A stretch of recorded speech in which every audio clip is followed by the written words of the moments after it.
You're listening to Ideal Practice, episode number 126.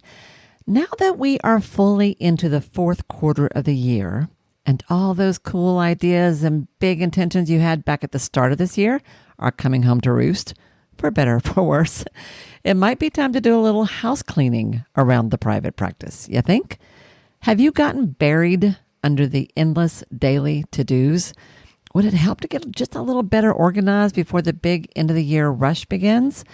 Well, I've got you covered, guys. Today, we're going to talk about how you can use a simple walkthrough of the 7 pillars of an ideal practice to get some quick clarity around what needs what in your business, how to get unstuck, and how to move forward with ease and energy into the end of the year. So, stay tuned.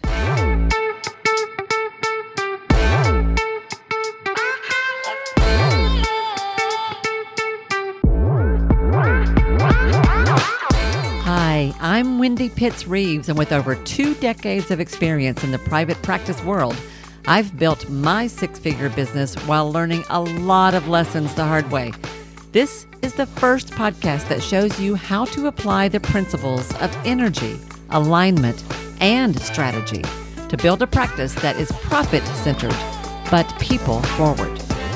This is the Ideal Practice Podcast. Hey guys, and welcome back. This is Wendy Pitts-Reeves, your host here at the Ideal Practice Podcast. Thank you so much for tuning in to another episode. I love having you here. I want to speak to the kind of crazy energy that is in the air this month. I will admit this, it feels a little awkward to me to be talking about business and all the good stuff that I have in mind for you in the middle of all that so many of our friends and family and colleagues are dealing with in the aftermath of Hurricane Helene. So I want to acknowledge that if you might be feeling a little bit more scattered and more stressed than usual, Lord knows you got good reason. I myself feel it like at the physical level, and I don't live in Western North Carolina or Georgia or South Carolina or any of the other places that are being hit by this. I am in East Tennessee, but the area that was so hard hit here is about maybe a couple of hours northeast and east of me, so I'm not in the middle of all that, but I am thinking about it. And I know a lot of you are as well. What I want to acknowledge is that we still have to keep going, right? We still have to keep working. We still have to function. We still have to do what we can to carve out a little normalcy as much as possible. And you're not going to be any help to your friends and family, to your clients, to anybody, unless you are taking care of yourself. And that includes taking care of your business, because that is the foundation that supports you, right? So that's a perfect reason to talk about what I want to talk about today. A couple of days ago, I was on a call with a group of colleagues. So I've mentioned to you guys about the mastermind that I'm a part of. Lots of folks who are either actively a part of that group or who are connected to it because we all met in the same way. We came together on a call this week to try to figure out what we can do to help some of the people that we know personally in Western North Carolina who have been so hard hit by this.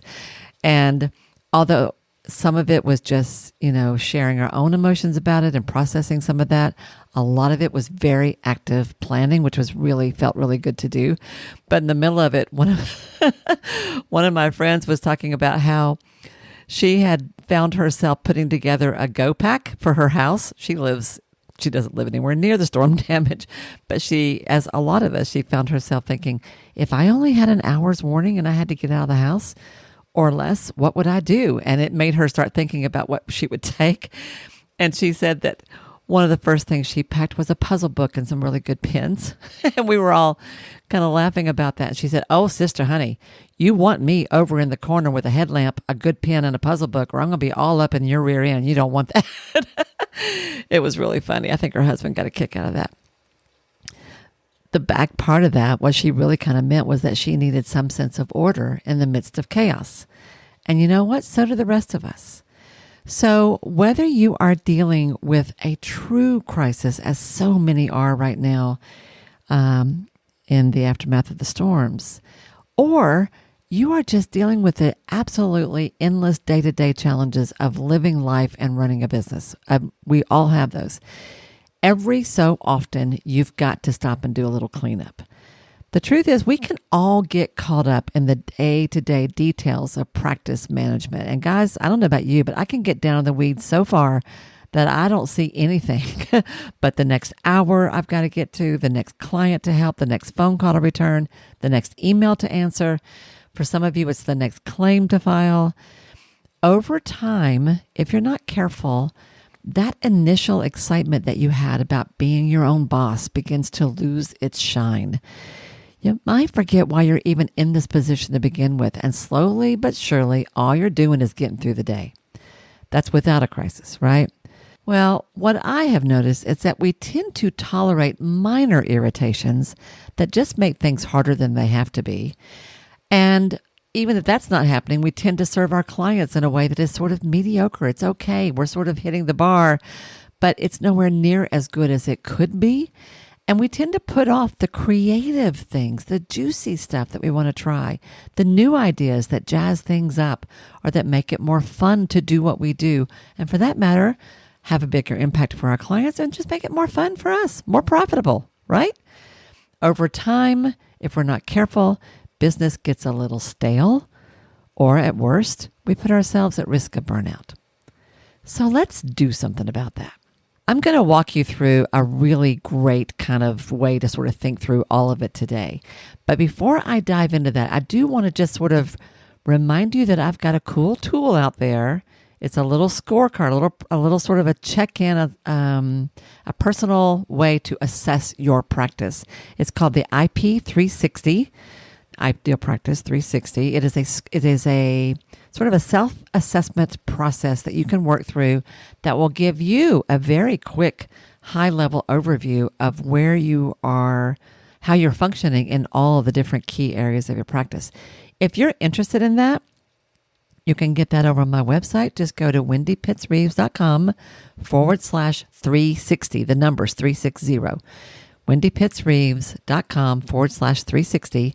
Follow the prompts and download your scorecard and work it through. It takes you maybe 5-10 minutes to do. And you will instantly get a picture that says, oh, I'm really good here. I'm strong in these areas. That's where the work is. Yeah. I always want to highlight that because I really do think that's a very useful kind of a check-in tool to use over and over again. All right, now let's talk about this. Starting, I really want to work with my framework. So the 7 pillars of an ideal practice is a framework that I put together a few years ago because one of the things that I know from 30 years in private practice, like I got some experience here, is that there is no one thing that's going to make it work for you. There's no one magic bullet. There's no one process, no one system, no one marketing angle that's going to all make it work. You are the CEO of the whole thing. And there are at least 7 key areas that kind of everything falls into. And like it or not, you got to watch all of that at different times. So what I want you to do is using that framework as your guideline. I want you to think through what's working and what isn't. And at the simplest, most foundational level, how could you make each area better? This is just sort of a little high-level bit of cleanup, okay?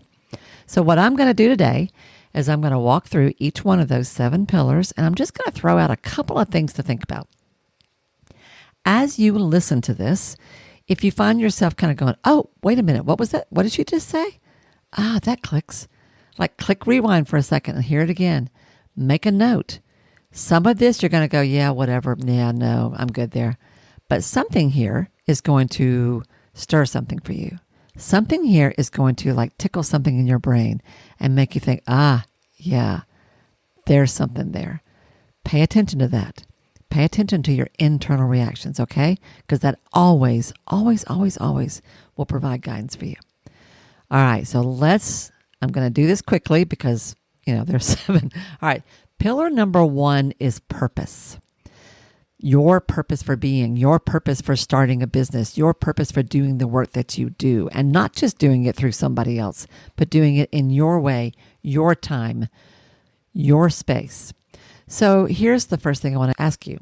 When was the last time that you checked in with your internal why? The reasons that you're running your practice to begin with, the reason you even wanted to start a business.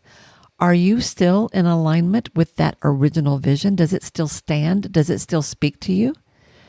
Is there anything about that that perhaps has shifted a little bit? If so, that's perfectly fine, perfectly normal. That does happen, right? If you're sort of like there's something about this you kind of want to tune into, you might want to go back and listen to episode 116, where I talked in some detail about finding your why, because that is the thing that will keep you going no matter what. And if it's a little fuzzy, or you've lost touch with it, or it's changing in some way, it's worth it to spend a little time reconnecting with that. All right. Pillar number 2 is people, your ideal client, your target audience. This also may change over time. So here's what I want to ask you about this. How clear are you these days about your ideal client? Do you know who that is? Has it changed in some way? That does happen.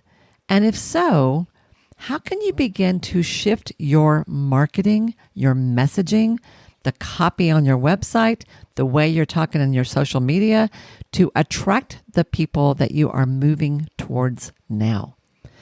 I've done this so many times in my own practice. I used to work with little kids and then I didn't. I had a huge focus on adolescents for a long time and then I shifted away from that. I used to work with couples. Eventually I stopped doing that. Today I focus on women leaders, whether they are practice owners or whether they are in any other area of work out there. And every time I have made those changes, usually because of something that was going on internally for me, I have revamped my practice to reflect those changes. One of my favorite coaching clients, I've watched her do this over the last couple of years. Her actual ideal audience, her actual target audience hasn't changed specifically, but the way she talks to them, the areas of their life she wants to help, the way she's connecting with them has completely shifted as she has fine-tuned her messaging and honed in on what serves her and what she cares about. So how about you? Where are you at with your ideal client? And even if that's solid, how about the way you are taking care of them? What kind of system do you have in place, for example, for enrolling new clients? And once you got them on board, how are you building your relationship with them? How are you building engagement with them? How are you managing and strengthening that relationship over time? If you really want to go big here, how are you adding a wow factor? What's the wow factor in how you serve your clients? Do you have one? All of this stuff is, y'all, things that I talk about here on the podcast all the time. But just kind of want to throw a few questions out there for you to think about your clients, your lovely favorite people. What needs a little cleanup there or improvement? Pillar number 3 is the product, program, or service that you offer. So when you think about the way that you deliver your services, is there anything there that needs a little update, a little tweak, a little improvement? What about programs? What about tools? Do you have an idea that you want to try? Is there something you've been kind of sitting on for a while that maybe it's time to start taking a closer look at? Or is there something that you're doing now that just doesn't light you up anymore? Is it time to let something go? Maybe. Maybe it's about adding. Maybe it's about subtracting. What needs a little tweak in terms of the product? And the product may very well just be you. You are the product. But how you deliver your magic. What needs a little update there? What needs a little cleanup there? Pillar number 4 is the process. That is the systems, the way you do what you do, the infrastructure of your practice. This is the backstage. This is the behind the scenes. And I tend to lean on this a lot because this is how I stay sane. So you will hear me talking about this a lot. There's a couple of things in particular I can think of here you might want to take a look at. First of all, what about your physical environment? How is your physical space working for you? Is there anything that needs to change? And if so, what could you do to make that happen? Your desk, your chair, your office, the space you see clients in, the tools that you use. Is there anything there that could make that more comfortable, more pleasant, make you just feel better? A lot of us are so intuitive and so tuned into the space around us that needs to work for you. How's the lighting? How's the clutter? Like, what do you need to, when was the last time you bought fresh flowers? Something as simple as that can make a difference. Let's look at a couple of other things. What about calendaring? Calendaring. I don't think that's actually a word. But how could you improve your schedule? How could you improve your daily routine? What about your weekly, monthly, quarterly routine? What kind of rituals do you have in place that help you, that are working for you? Or maybe you don't have in place but need to start. Where could you use a little adjustment in your schedule that would give you more energy, more clarity, that would simplify things a little bit? I think about this a lot because my life is insane and I'm constantly thinking, how can I manage my calendar to make this more doable? What about you? What would make things easier for you and for your clients? What about team? Now, a lot of you who are in a solo practice, you may not be thinking about this yet, but perhaps it's time to. Do you have the level of support that you need to do the genius work that you are called to do? And if not, what's missing? What can make the biggest difference for you? What small thing could you add? What if you hired somebody 5 hours a month just to do the one thing you absolutely can't stand? I've got a great episode coming up for you all in a few weeks where I've got an interview with somebody who is a master at this. It's going to be so good. I can't wait for that one. All of those little things, y'all, this is where you get rid of the little annoying things that you just put up with that you shouldn't, that you don't have to. I think I may have told you once, I had a lamp in my office at one point that did not work right for like 2 years. I kept having to plug it into the wall and unplug it because the switch didn't work. And then one day, poof, I got that switch fixed. Amazing what a difference, like little things. So anyway, okay, that's process. Pillar number 4.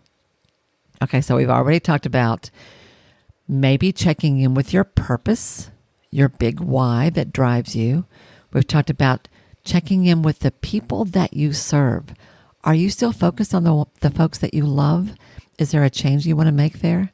We've talked about the product that you offer, the programs and services that you deliver. That's the difference that you make. Is there a change you want to make there to improve that? And we've talked about the process, the way you deliver what you do, the way your business runs behind the scene. What is irritating you? What's just a little clunky? What could use a little improvement there?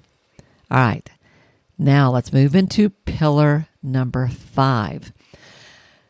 I go back and forth on this, y'all. Sometimes I call it payment. Sometimes I call it profit.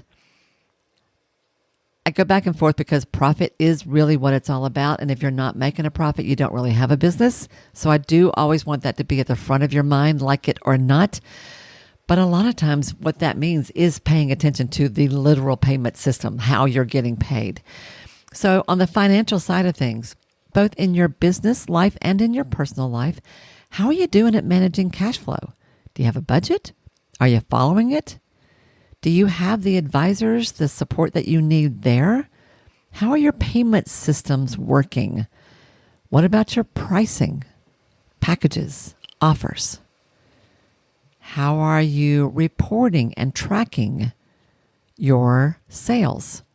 Like literally, are you tracking how many new clients you get a month or a week?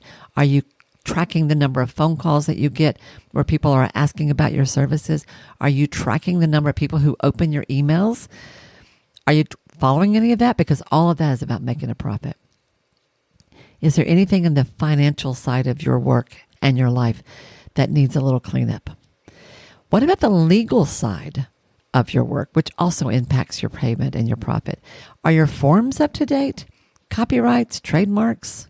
Do you have adequate and appropriate insurance in place? Do you might need, is it time to do a review of that?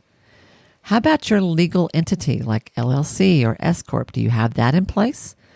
What about wills, power of attorney?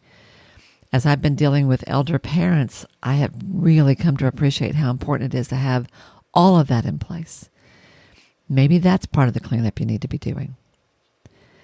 I'm thinking as I'm walking through these, y'all, you do not need to do all of this. You probably just need to pick one of these, okay?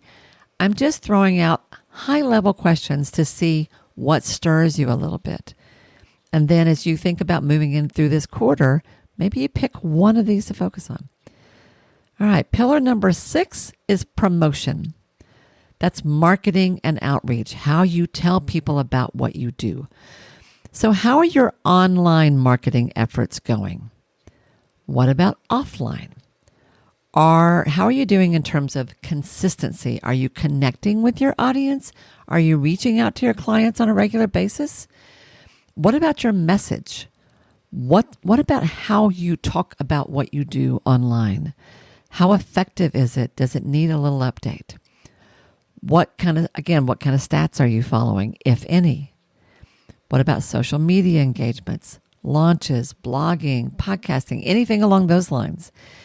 Are there things that you are not doing in terms of just connecting with your audience that perhaps you would like to try? Are there things that you are doing that are really not serving you as a waste of time? Are there things that could be good that just need a little update? Like, where is your marketing? And if you tell me you don't have any, then I'm going to invite you to take a look at that. And guys, even if you have a full practice, your marketing still matters, because the key here is to make sure that you are attracting your target audience, your ideal clients, the people you love working with. So no matter how full your business is, you cannot afford to ignore this. So is this one of the areas you might want to work on? And finally, pillar number 7 is perspective.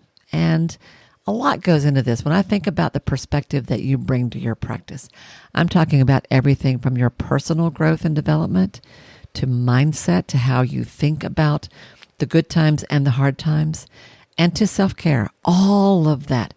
The way you think about what you do really does kind of drive everything. I saved this to last on purpose because you can have all the rest of that in place, and if your mindset is wonky, you will self-sabotage and you will struggle more than you have to. So it's always worth it to tune into this. So thinking about growth and development, what are you doing or maybe not doing to develop or improve or enhance your skills? How does that apply not only to the work, the actual clinical or healing work that you do, but to your role as a CEO? Do you have a coach? Are you part of a mastermind group? Do you have an accountability partner? Do you have a mentor?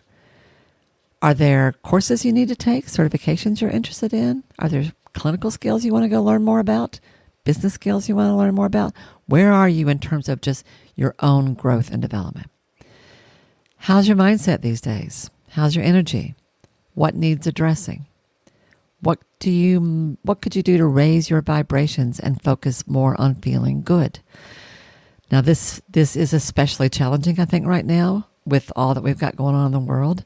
And I am so aware of this. I have been like hardcore plugging in the things that I know that are going to keep me going. I feel like almost like at the energetic level, I need a better than average level of nutrition right now. And so there's lots of ways I am tending to that. I hope you are too. Your self-care is important. In fact, the harder things are, the more important this is. Running a business and doing it well will take everything you have, even under the best of times. So you must practice extreme self-care, my friend, always. That is not selfish. That is self-sustaining. That is not selfish. That is self-nourishing. That is self-supporting. And that's how you stick around to do good for others. So evaluate for yourself how you're doing physically, spiritually, emotionally, socially, all the things. All the things.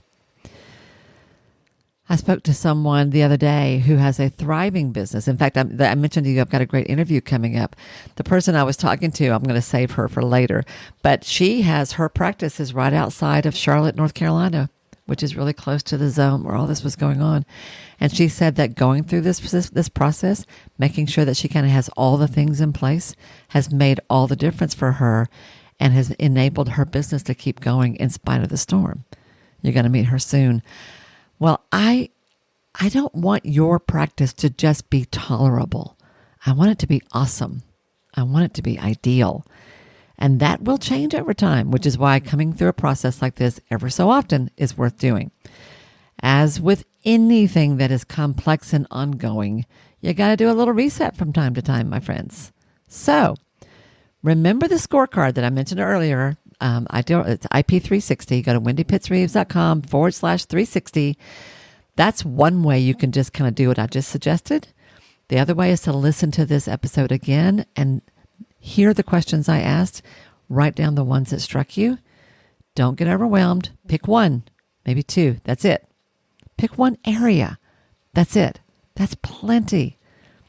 This is an ongoing thing. And I'm going to keep plugging this for a while because you're going to be hearing this in November, later in November.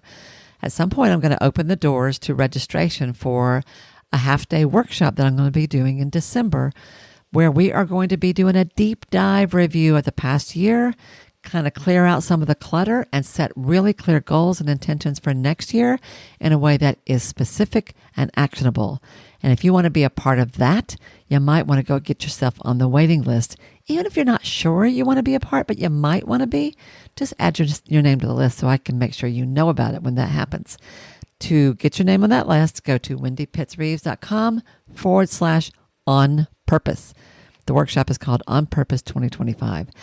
That alone will be a great way to kind of clear out some of this and get super, super ready for what's next. All right, you guys, I'm sending all of you a great big hug. I know you got a lot going on. I just want to help you. There's lots of things to think about. There always will be. Choose one. Focus on that. And that will make a difference. Okay? You got this. And I got you back. Thank you for listening. Thanks for being a part of the Ideal Practice community. Have a great week, no matter what, you guys. And I will see you next time, right here on Ideal Practice. Bye now. Hey, y'all. If this program has become important to you, if Ideal Practice matters, it would mean so much to me if you'd be willing to take just a minute to do one or two of the following things. First of all, would you follow or subscribe to the show here at Ideal Practice? Following me helps you because you'll never miss an episode, but it helps me as well for all kinds of reasons. To do that, all you have to do is go to the show page for Ideal Practice on Apple Podcasts or Spotify or wherever you listen to podcasts. There, just click on the plus sign that you'll usually find in the top right-hand corner, or click on the word follow that you're going to find somewhere there on that page. Of all the things, this really is the most important thing you can do for the podcast itself. While you're there, it would be extra special if you would be willing to give me a 5-star rating, and even better than that, a review with your own words. Your words matter. And when you write what you feel, what you think, you uplift and encourage others. And I love that. If you want to go a step further than that, take your favorite episode or two, one of the ones that has meant a lot to you, and share it with a friend. Could you do one or two of those things for me? I promise I will love you forever. You guys matter to me, and I value your support more than I can possibly say. Thank you, sweet friend, for anything you can do to help me out and support the show. I'll see you again soon.